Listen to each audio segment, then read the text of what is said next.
E aí, pessoal, tudo bem com vocês? Eu sou a Renata, professora de biologia, e eu estou aqui para passar toda a ecologia que vai cair nas provas do Enem e demais vestibulares para vocês, hein? Ecologia é uma área que está muito em alta, por quê? Porque todos os seres vivos vivem na natureza e dependem dos recursos dela para sobreviver. Então, vem comigo para você gabaritar as provas e aprender tudo sobre a sua vida e a natureza. Come on!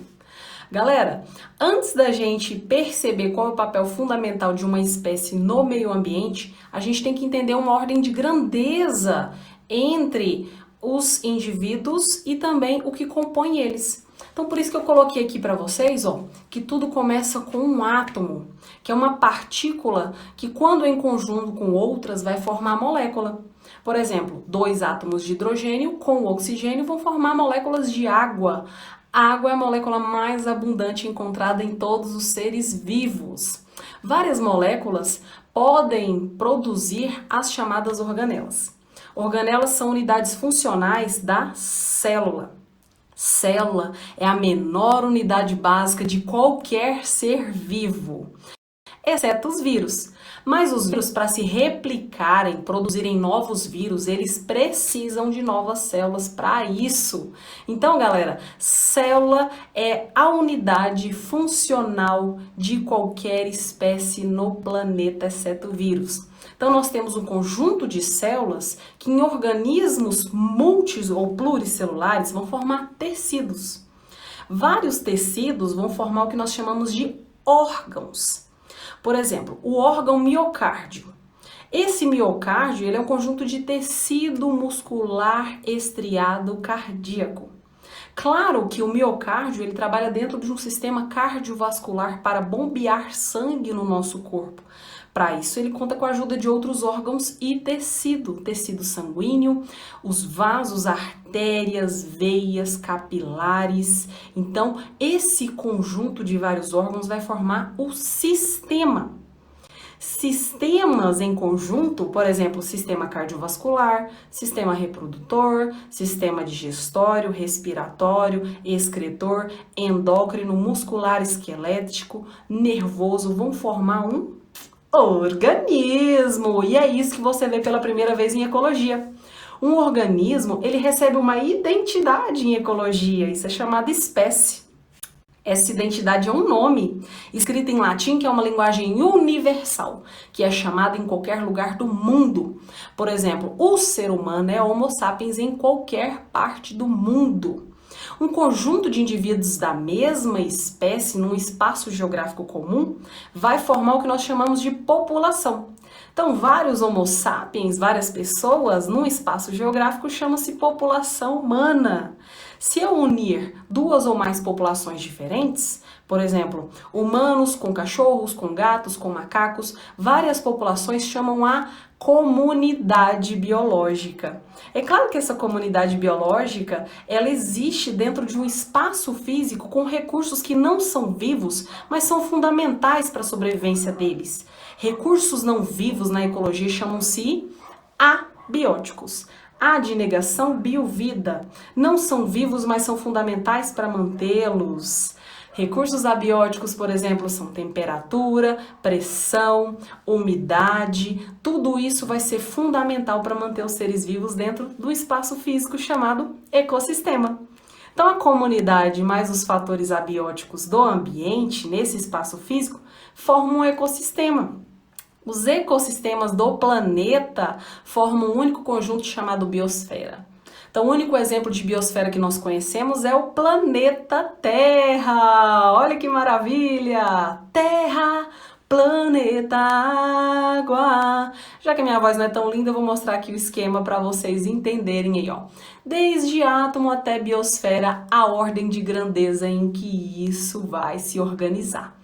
Agora, nós vamos precisar a partir de espécie, que é um organismo vivo que tem um papel fundamental na natureza.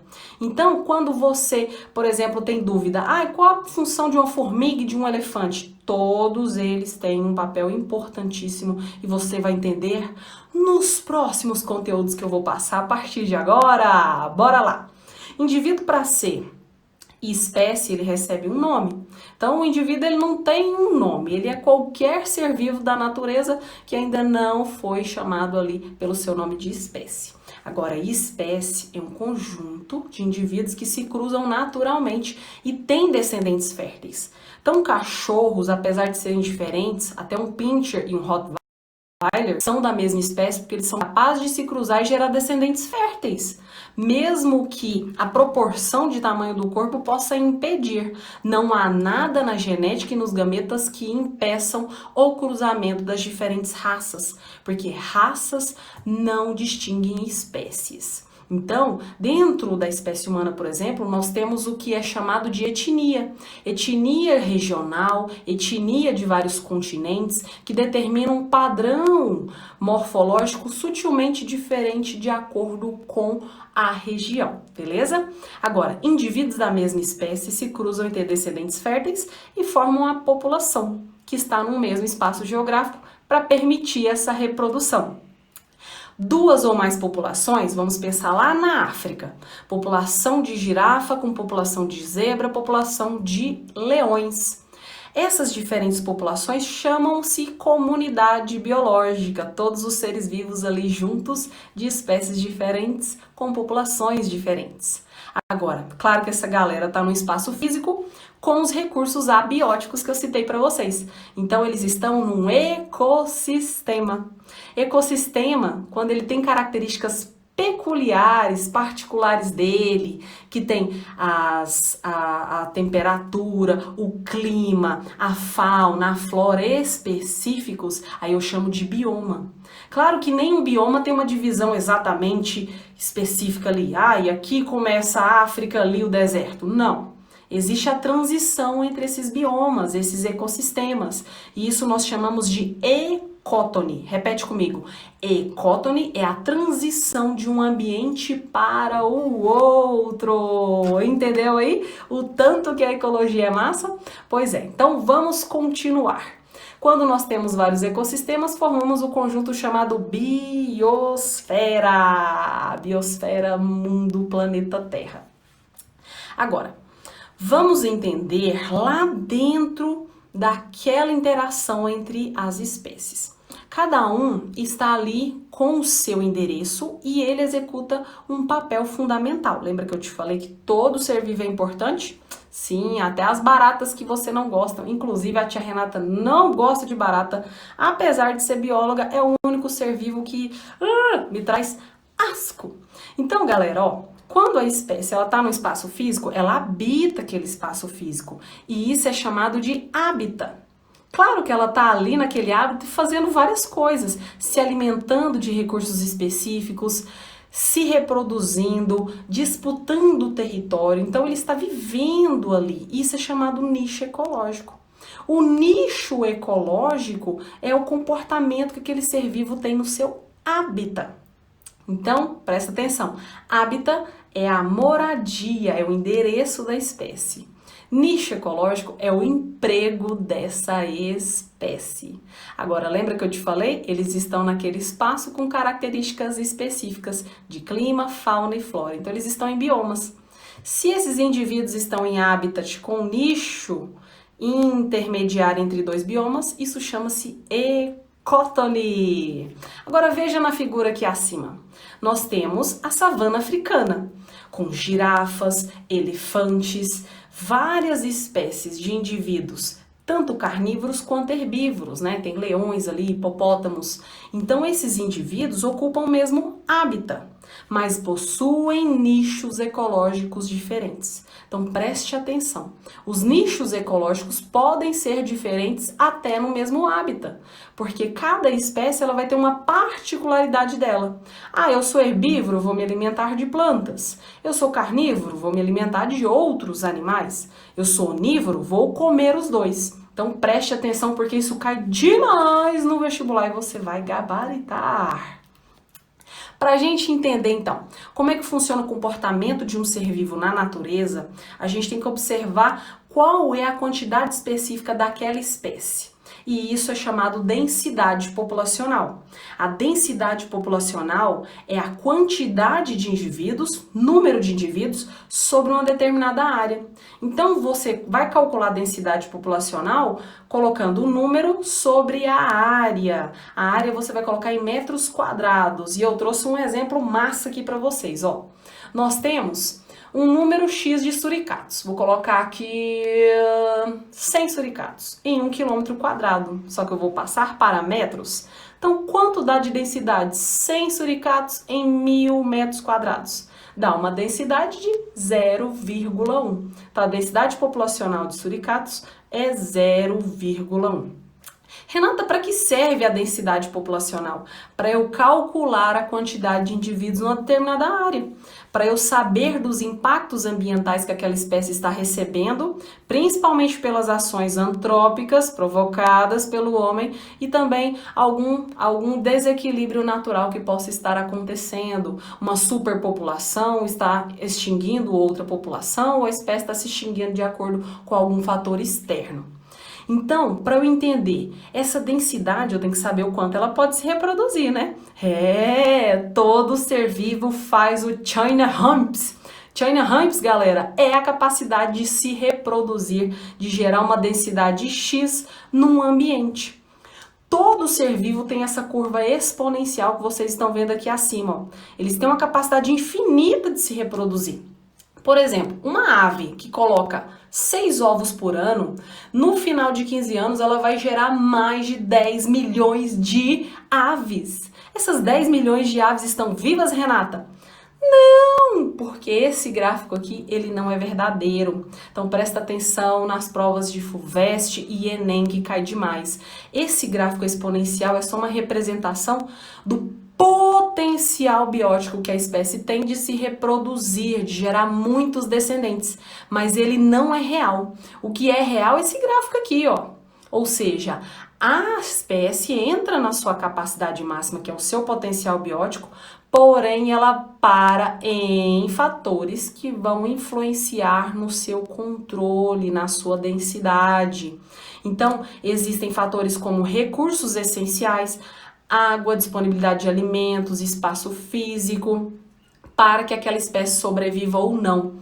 Mesmo que ela se reproduza muito, vai ter o controle de natalidade por predadores ou pelo excesso de população que causa competição. Então o gráfico sempre vai ser oscilatório, por isso que esse gráfico aqui é bem real. Ele mostra uma situação que vai acontecer verdadeiramente na natureza. Ninguém vai se multiplicar infinitamente. Esses fatores vêm para controlar e equilibrar a quantidade de todas as espécies do planeta, de bactérias a mamíferos grandes. Todos os reinos passam por esse potencial biótico que tem fatores interferentes. Então, meninos, perceba que quando a população ela entra ali numa capacidade suportada, ela passa pela curva sigmoide. E essa oscilação vai ser constante, porque olha, ela cresce um pouquinho, ora ela diminui um pouquinho. Ora ela cresce um pouquinho, ora ela decresce um pouquinho. Isso é uma curva real. Agora vamos falar de fluxo de energia. Todo mundo precisa de energia para se alimentar. Eu estou falando de cadeias e teias alimentares. Você já deve ter ouvido falar desse conteúdo e achou super facinho no ensino fundamental. Ah, Renata, eu sei que tudo começa com uma planta fazendo fotossíntese e os consumidores vão comer a planta e os outros consumidores e todo mundo morre na decomposição. Mais ou menos isso. Então, o que são cadeias e teias alimentares? Fluxo de energia que vai passar de um indivíduo para o outro, ou seja, eles vão realmente se alimentando de outros seres vivos ou de alguma fonte externa, como é o caso do produtor. Então isso gera disponibilidade de alimento no ambiente e aquele controle populacional que eu falei para vocês anteriormente. Quando um come o outro, isso gera controle da população. Dá uma olhada aqui, então, na cadeia alimentar primeiro. Então, existe um produtor, aqui eu coloquei no ecossistema terrestre, então uma planta, ela faz fotossíntese, ela absorve a luz solar, que é uma fonte de energia externa não viva, e através da fotossíntese ela produz a glicose, que é o alimento necessário para os próximos consumidores. Em seguida, o consumidor primário vai comer aquela fonte de glicose. Então, ele vai ser um consumidor que é heterótrofo, não produz o seu próprio alimento. Porque o produtor é autótrofo e ele passa alimento para o consumidor primário heterótrofo. O consumidor primário ele tem uma característica peculiar. Ele é herbívoro e esse alimento vai ser passado para um consumidor secundário. Se o consumidor secundário só se alimenta do primário, ele é carnívoro. E assim sucessivamente, o consumidor terciário, quaternário, cada nível é chamado nível trófico. Então, o nível de alimentação vai passar desde o produtor aos consumidores até o decompositor. Olha que bonitinho. Nós temos aqui um milho e esse milho é o produtor autótrofo. Produz seu próprio alimento. Autotrofo, autoalimentação.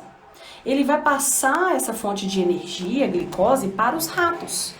Rato é consumidor primário, então ele é consumidor primário herbívoro. Quem vai comer o rato, Renata? A serpente.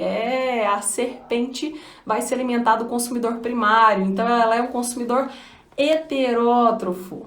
E aí nós temos a cadeia acabando aqui na corujinha. A corujinha bonitinha que vai comer a serpentinha. Então ela é um consumidor terciário.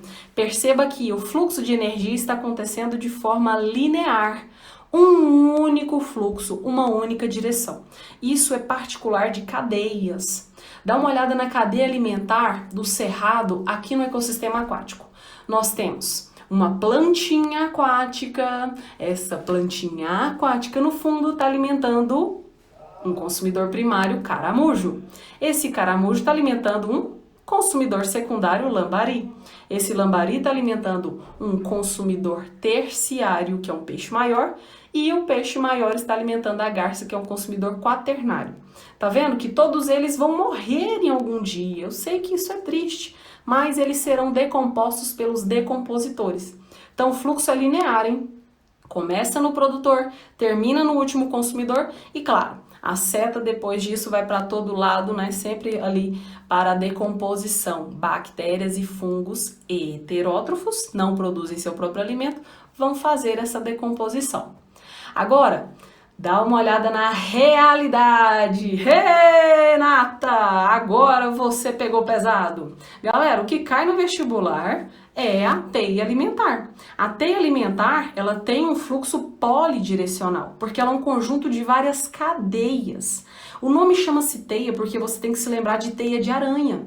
Então existe ali um consumidor primário, secundário, terciário em várias direções ao redor do produtor. Então vem comigo e me explica enquanto eu vou colocando aqui para você. Quem são produtores dessa teia alimentar? Tomateiro, autótrofo, retira energia da luz solar e transforma em energia química glicose. Quem são os consumidores primários? Passa o dedinho aí na tela. Quem vai alimentar-se do produtor? Muito bem, besouro, gafanhoto, pássaro. Então, 3 consumidores primários e secundários. Quem está comendo os primários? Pássaro está comendo o primário. Pássaro, ele não está comendo ali o gafanhoto. Então, ele é consumidor primário comendo tomate. Secundário comendo gafanhoto. E o sapo que está comendo gafanhoto também. Consumidores secundários. Consumidor terciário, serpente e gavião. Eles estão comendo os consumidores secundários. Fechou? Agora dá uma olhada nessa teia alimentar do nosso querido cerrado. Então temos produtores, temos vários consumidores primários, secundários e a seta está indo para todo lado porque o fluxo de energia está em forma de teia. Várias cadeias formando uma teia cheia de ramificações. Essa é a condição natural que vai acontecer na natureza e vai ser cobrada no seu vestibular. Então, é só riscar. Produtor aqui, consumidor primário aqui, aqui, acolá, secundário, terciário, até todo mundo terminar em decomposição, se tiver na sua prova, tá? Muitas vezes pode ter os decompositores ou pode não ter, porque toda seta, desde produtor até o último consumidor, vai para os decompositores naturalmente, porque todos eles morrem. Então, vão virar sais minerais na terra para os produtores começarem todo o ciclo novamente. Agora vamos resolver os exercícios, porque eu não tô aqui para enrolação. Eu quero que você gabarite toda a sua prova. Então, vem comigo que eu sei que você vai acertar. Número 1. A cada conjunto de indivíduos que vive numa mesma área geográfica, região, denominamos de, indivíduos que vivem numa mesma área geográfica, numa mesma região, a gente define como só um conjunto de indivíduos, só um, hein? A gente vai chamar de população, tá vendo? Colocou indivíduos, não colocou espécie, mas deixou claro que é um conjunto de um indivíduo. Vários indivíduos formando ali um grupo de indivíduo, tá? Então, o número 2, a questãozinha da FUVEST, fala do lago. E nesse lago, ele coloca várias espécies.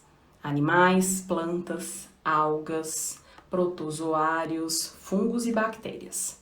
Ele quer saber se o conjunto desses seres vivos vai constituir: letra A, cadeia alimentar; B, uma comunidade biológica; C, um ecossistema; D, uma população; ou E, uma sucessão ecológica.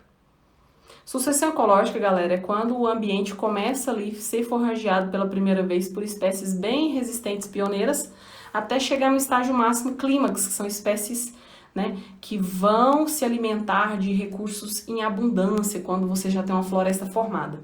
Eu não falei nada de sucessão para vocês, então fica com as outras alternativas. Eu tenho vários seres vivos, ele cita o lago, mas ele quer saber o conjunto de animais até bactérias e fungos. O que vai formar?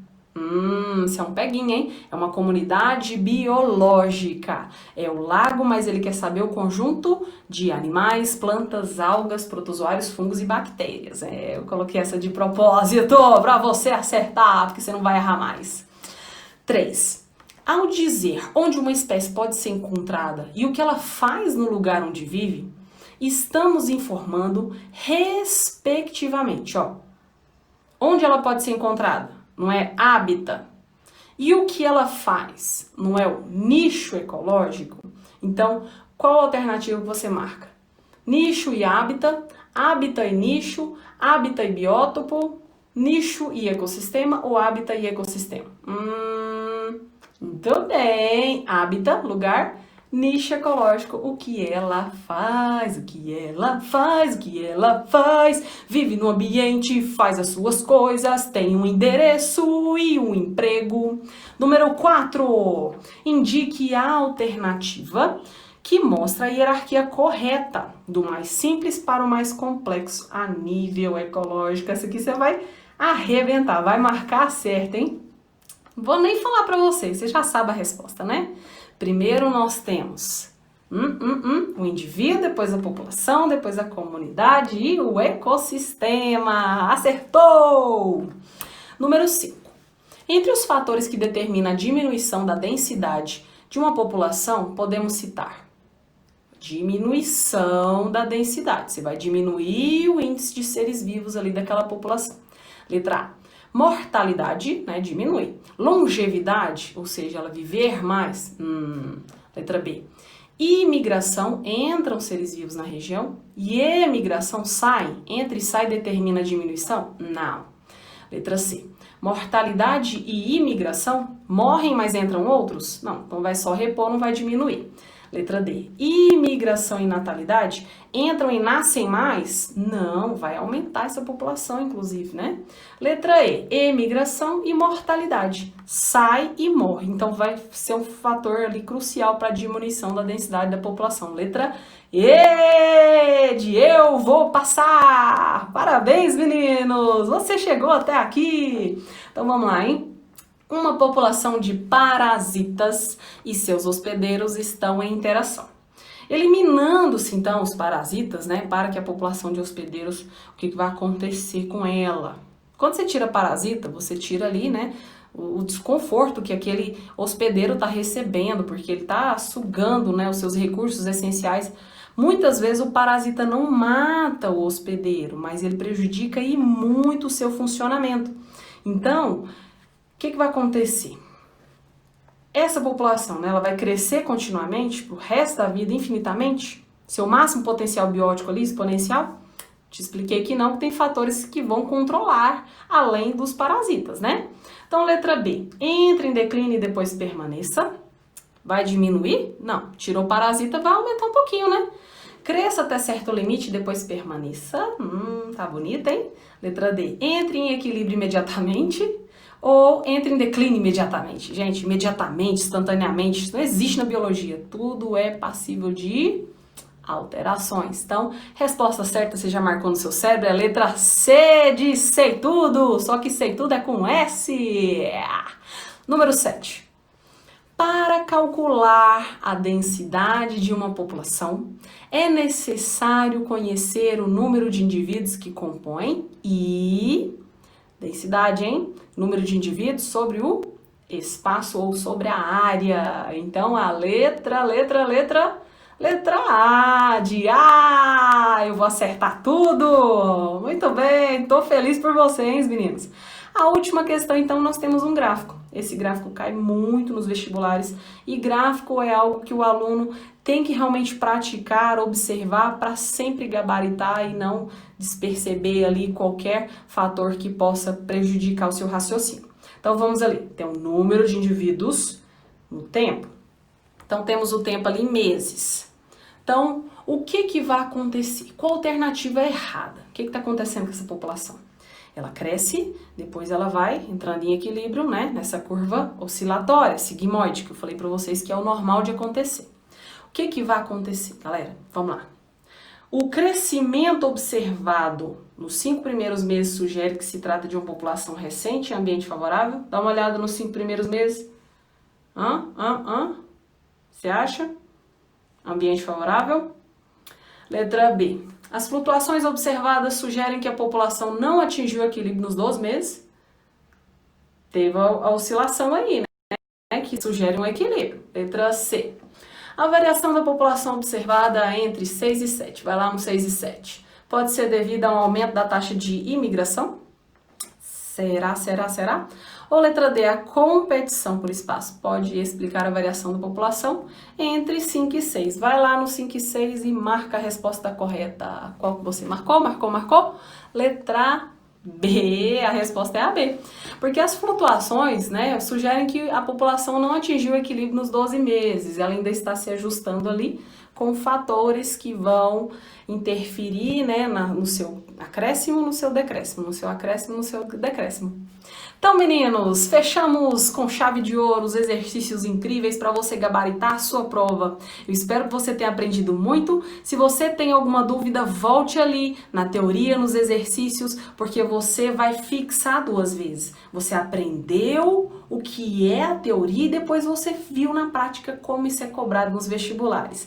Eu espero que você tenha assistido essa aula completa e se te ajudou, compartilha com os seus colegas para que eles também possam responder as questões, gabaritar as questões. Se esse vídeo te ajudou, comenta aqui abaixo, mande a sua mensagem para eu tirar as suas dúvidas, tá? Tô muito feliz por você ter chegado comigo até aqui. Um cheiro da tia Renata, tia Taioba para os mais íntimos. Até mais! Tchau, tchau!